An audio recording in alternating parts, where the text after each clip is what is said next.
Good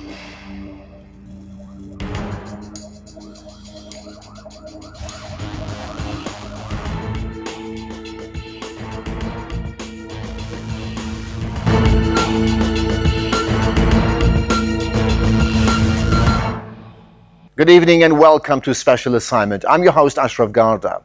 Tonight we highlight the plight of about 5,000 residents from the Tudor Shaft informal settlement on Gauteng's West Rand. They've been exposed to high radiation levels and other heavy toxins for over a decade. The settlement is situated right next to a mine dump, one of 380 that characterizes Gauteng's landscape. But as producer Adele van Niekerk found out, these mine dumps are not just quirky landmarks. They could also pose radiation threats to millions. For the past 14 years, Tudor's residents on Gauteng's West Rand have been living right next to a radioactive mine dump. The problem for this soil is not all right. They've got the chemicals for mine. Exposed to high levels of radioactivity and other heavy toxins, residents are desperate for a way out. If our governors can try to make a plan, because this basis is for the mines. We know very well it's not for the basis for the people. And environmental activists are backing them all the way. For 14 years they are exposed to not only radioactivity but also chemical toxic heavy metals. But the nuclear regulator is adamant that the residents are not in danger. Despite promises to be relocated, residents have been dumped and seemingly forgotten in what many believe is a toxic wasteland.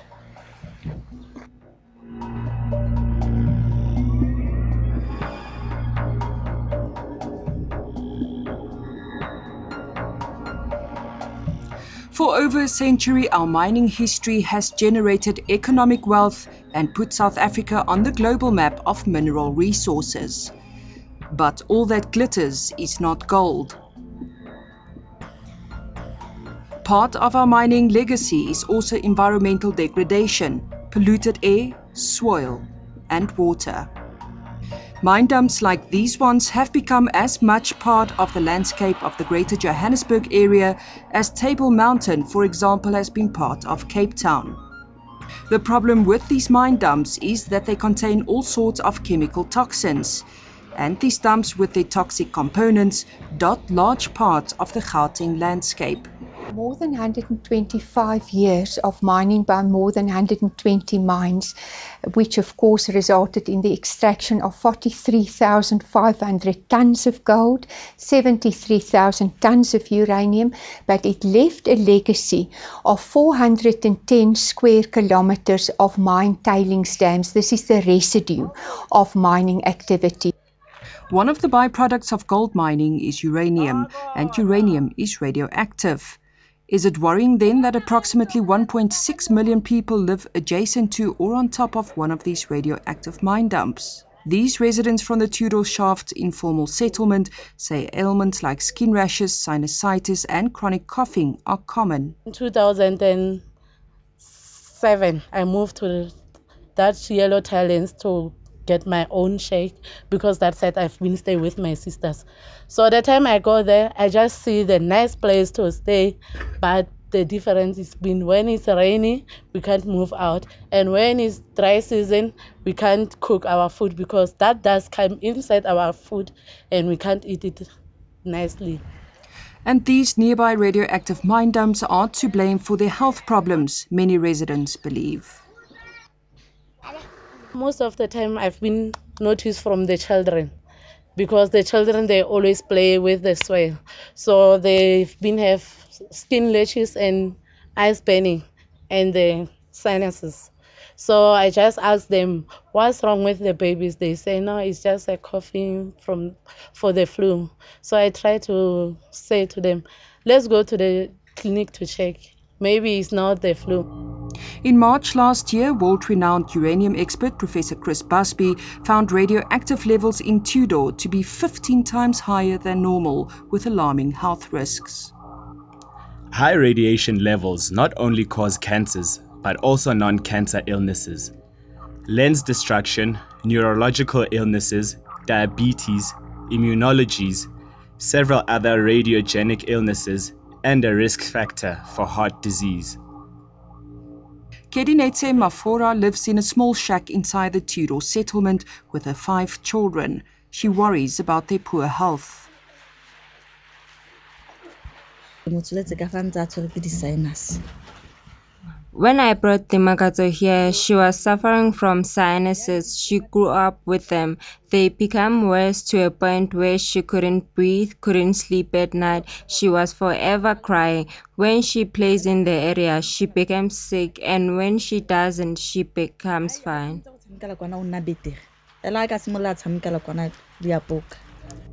Several environmental reports warn about the dangers of radioactive levels in the Wonderspruit catchment area where Tudor is situated.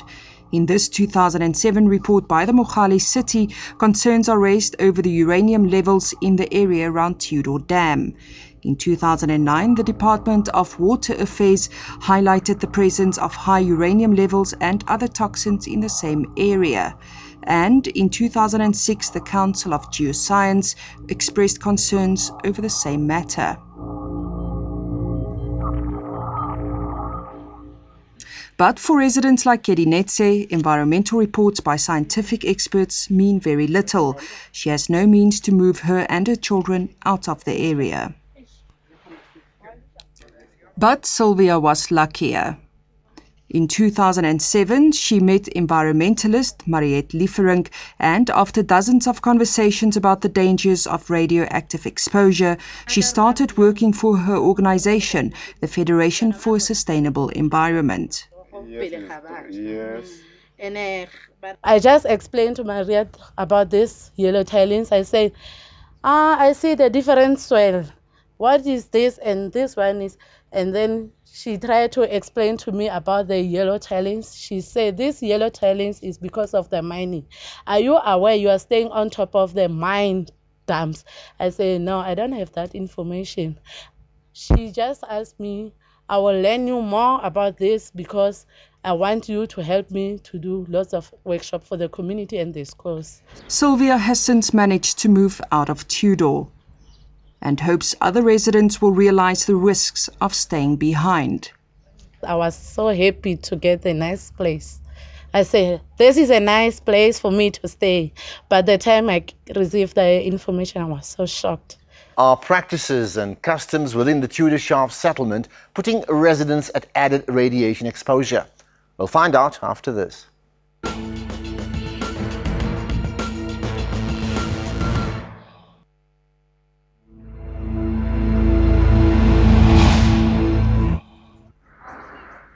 Over the last decade, the real impact of mining on our environment has been pushed into the spotlight by activists like Mariette Lieferink.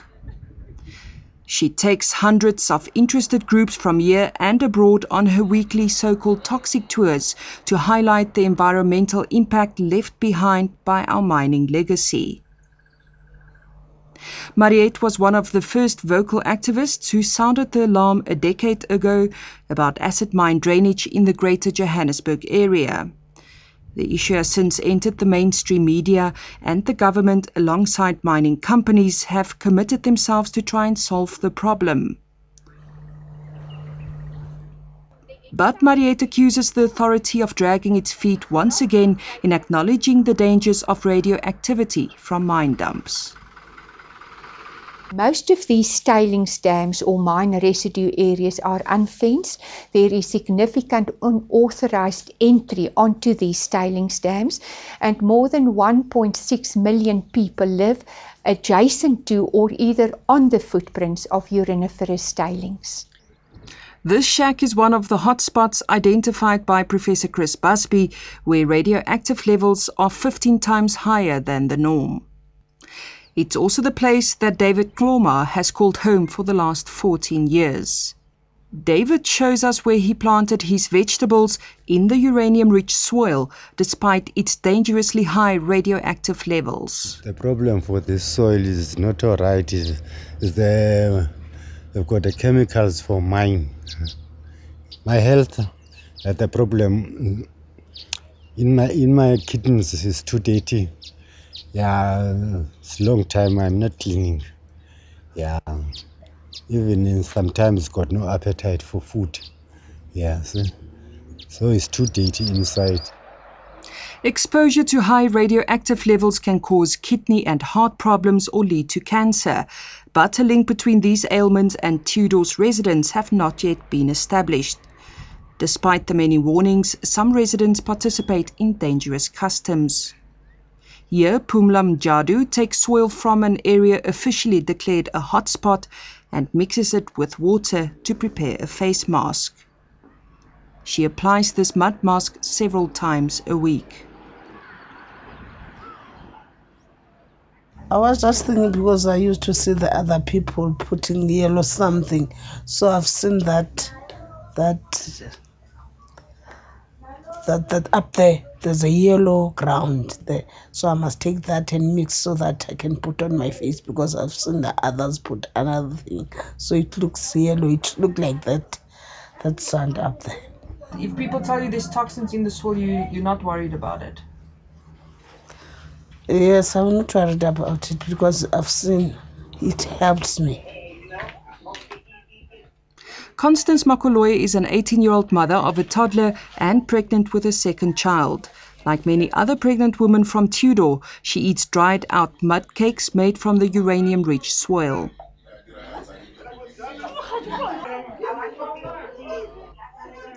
Health experts believe exposure to high radioactive toxins can lead to birth defects. It's not healthy for me and the baby. It's not healthy. It's dangerous. Why do you say that? Why do you say it's dangerous? Because it has chemical. The soil has chemical, so it can block the baby. Yes. Like if you know it's not healthy for the baby or for you, why are you eating it?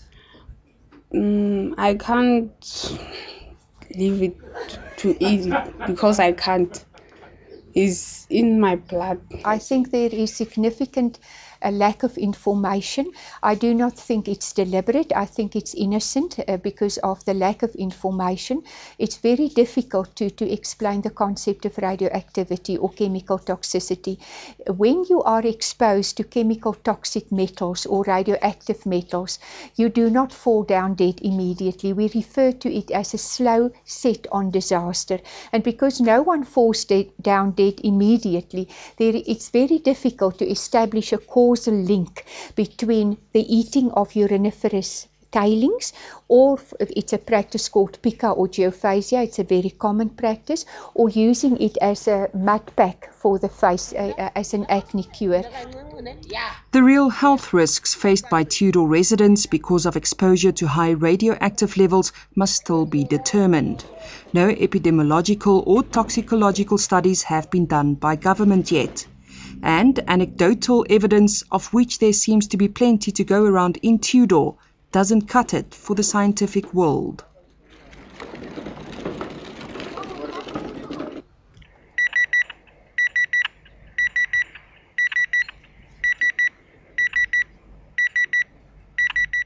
Professor Chris Busby's report on the high radioactive levels in Tudor jolted the National Nuclear Regulator into action.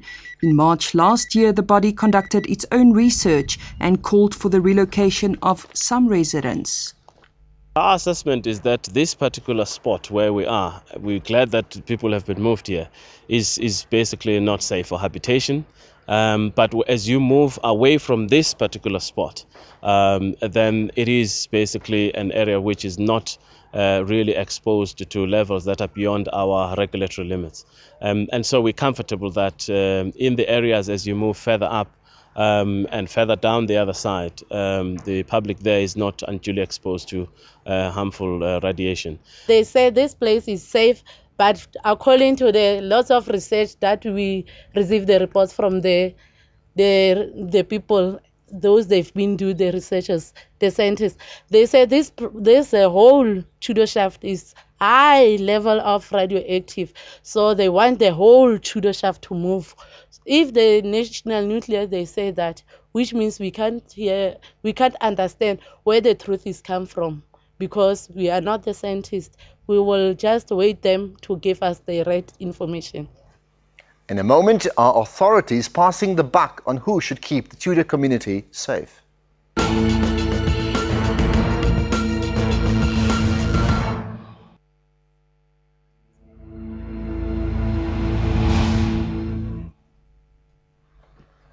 We accompany inspectors from the National Nuclear Regulator to the Tudor Shaft area.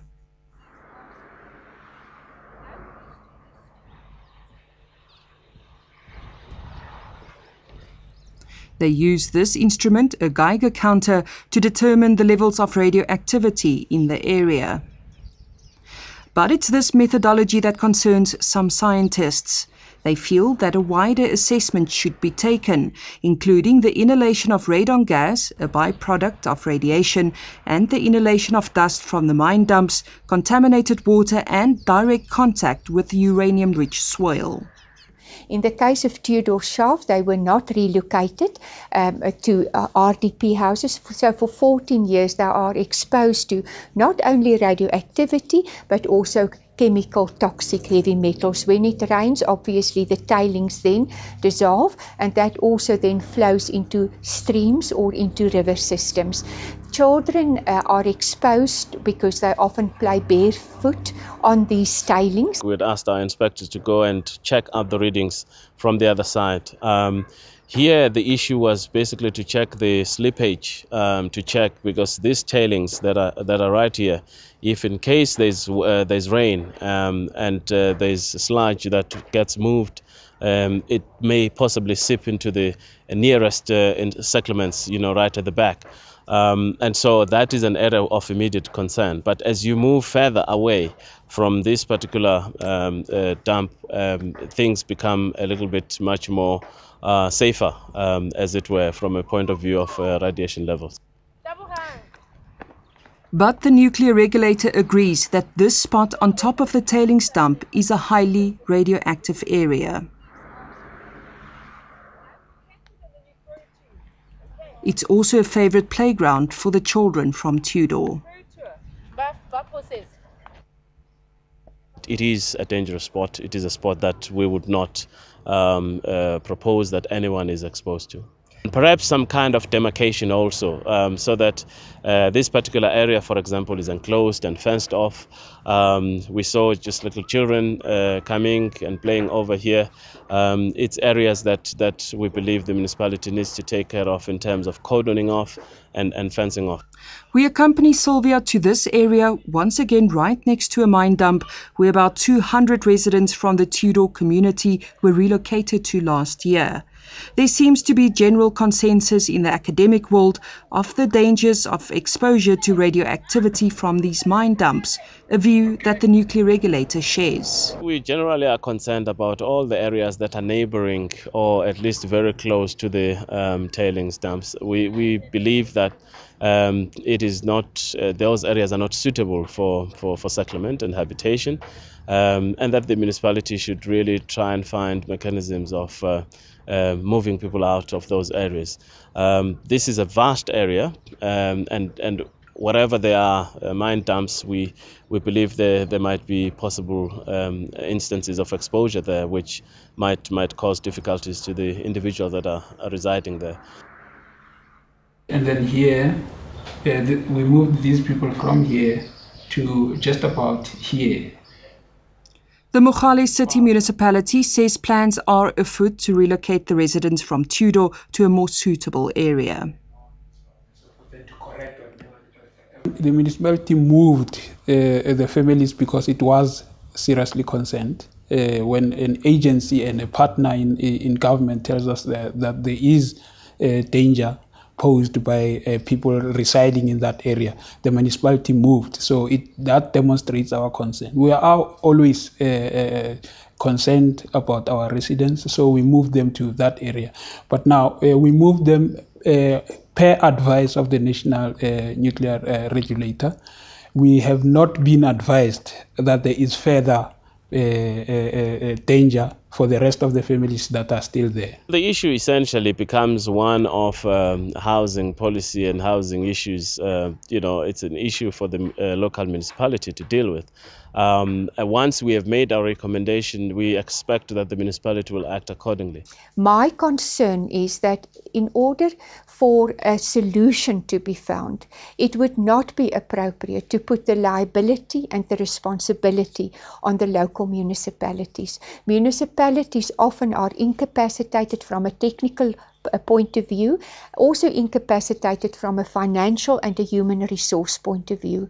It is my firm and respectful opinion that the National Nuclear Regulator is the organ of state to take regulatory decisions in order to prevent the establishment of both formal and informal settlements on or adjacent to uriniferous tailings dams. But for many residents like David, who have been staying in Tudor for 14 years, it's all been empty promises. Last year, the Mogale City promised the people to move here.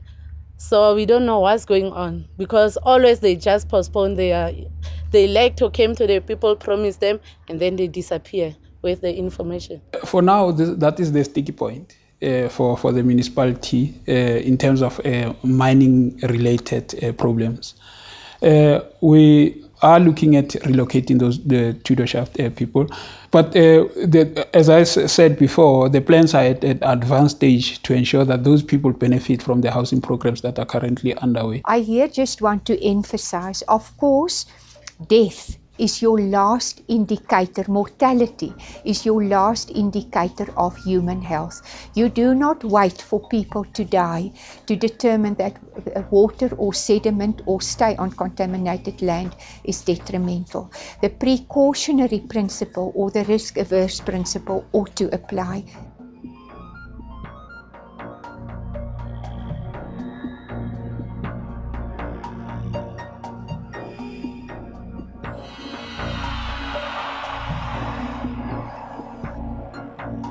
So, do you feel exposed to unacceptable levels of radiation? And who should take responsibility for this? Please share your views via Twitter by using the hashtag Special Assignment. You can also Facebook or email us. And also follow up the discussion on my SAFM radio show. That's on Friday just after 2 p.m. Now, last week we aired the story on pediatric TB and received the following comments. Henriette tweeted, "Children with TB breaks my heart. How can I help? Children must be happy, healthy human beings." While Yolizwa Kuzwayo emailed, "You gave our government a huge challenge as you showed the public a single father who was living in a house that had no windows, who I believe infected his sons with the deadly TB. If he had a house with open space and windows, I don't think he would have infected his sons." Well, that's it from me. Join us again next week when we point out the issues that matter.